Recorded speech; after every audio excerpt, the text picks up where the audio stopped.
नमस्कार। महाविद्यालय के YouTube चैनल पर सभी छात्रों का स्वागत है।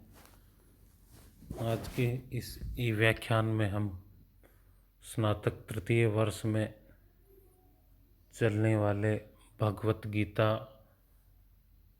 अंश से द्वितीय, तृतीय और चतुर्थ अध्याय चलता है, उसका प्रारंभ करेंगे। प्रदत्त अंश के प्रारंभ से पूर्व हम गीता के संक्षिप्त परिचय पर प्रकाश डालेंगे। गीता भारतीय दर्शन ग्रंथों में सर्वप्रसिद्ध दर्शन ग्रंथ है। विश्व में सबसे अधिक व्याख्याएं, अनुवाद और पुस्तकें गीता पर प्रकाशित हो चुकी है। न केवल हिंदू संप्रदाय के लोग, न केवल भारतीय लोग, अपितु संपूर्ण विश्व के लोग गीता दर्शन के अनुयायी है। और उस गीता में जो सार्वभौम तथ्य है वो अनुकरणीय है, इस बात को संपूर्ण विश्व मानता है। विज्ञान के विद्यार्थी, मैनेजमेंट के विद्यार्थी, अन्य आधुनिक विषयों के विद्यार्थी भी गीता की प्रासंगिकता और उसकी सार्वभौमिकता को स्वीकार करते हैं।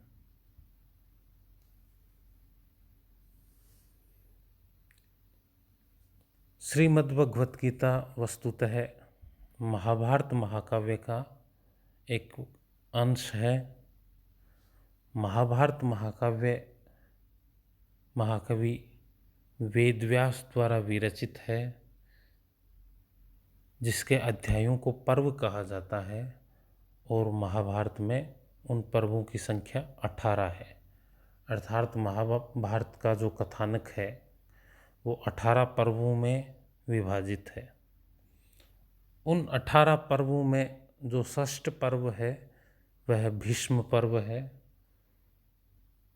उसी भीष्म पर्व के 18 अध्याय है वो श्रीमद् भगवत गीता नाम से प्रसिद्ध है, जिनमें भगवान कृष्ण युद्ध भूमि में ही युद्ध से विमुख हुए अर्जुन को युद्ध करने हेतु उपदेश देते हैं।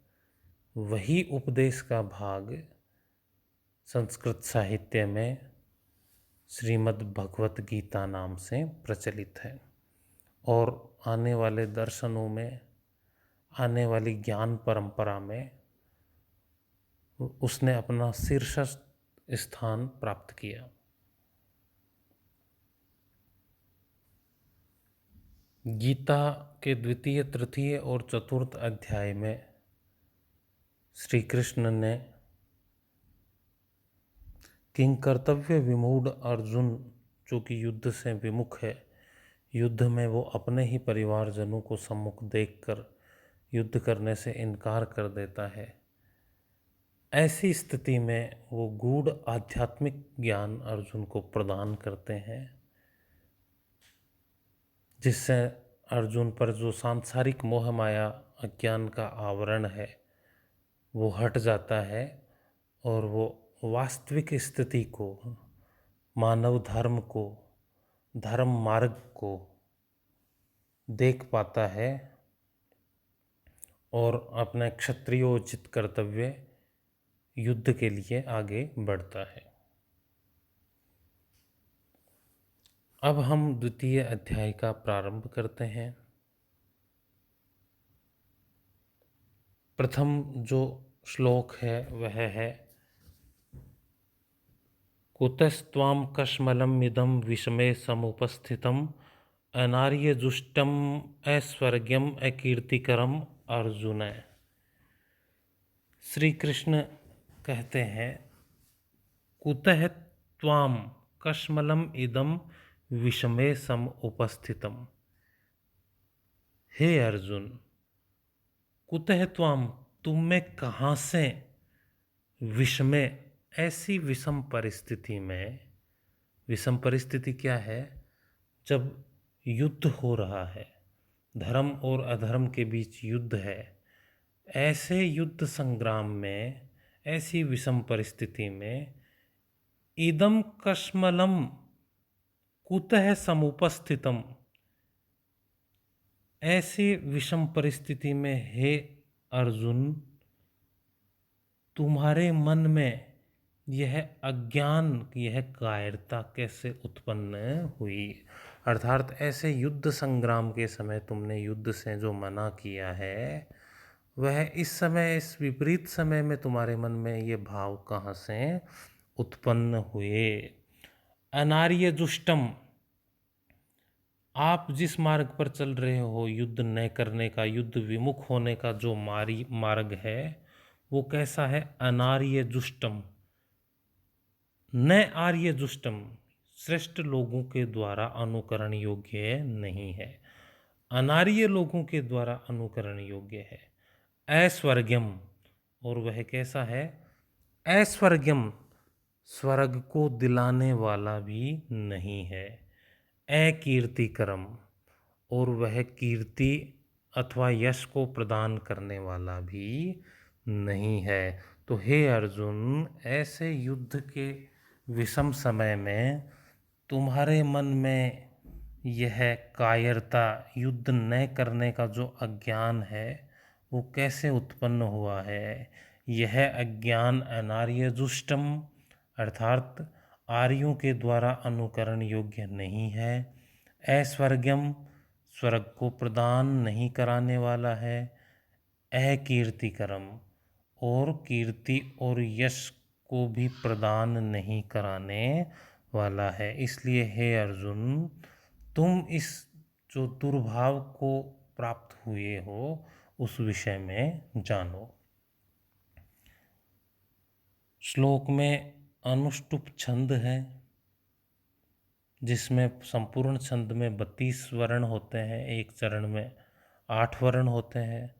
अनुष्टुप छंद का लक्षण है श्लोके षष्ठम गुरुर्गेयम सर्वत्र लघु पंचमम द्विचतुष्पादियोर रस्वम सप्तमम दीर्घ मन्ययो। तो इस प्रकार से छात्र सबसे पहले प्रसंग करेंगे। प्रसंग में हम लिखेंगे प्रस्तुत श्लोक विश्व प्रसिद्ध दर्शन ग्रंथ और भारतीय आध्यात्मिकता के सर्वोपरि ग्रंथ श्रीमद् भगवत गीता के 2 अध्याय से उद्धृत है। श्रीमद् भगवत गीता महाभारत महाकाव्य के षष्ठ पर्व भीष्म पर्व का अंश है, जिसमें युद्ध विमुख अर्जुन को युद्ध भूमि में ही श्री कृष्ण द्वारा